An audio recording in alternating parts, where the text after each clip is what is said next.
और अल्लाह ने बनी इसराइल से इकरार लिया था और उनमें हमने 12 सरदार मुकर्रर किए थे।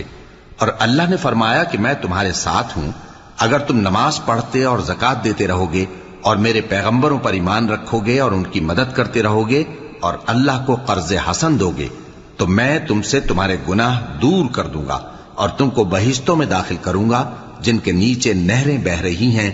फिर जिसने उसके बाद तुम में से कुफ्र किया तो वो सीधे रास्ते से भटक गया। बस उन लोगों के अहद तोड़ देने के सबब हमने उन पर लानत की और उनके दिलों को सख्त कर दिया।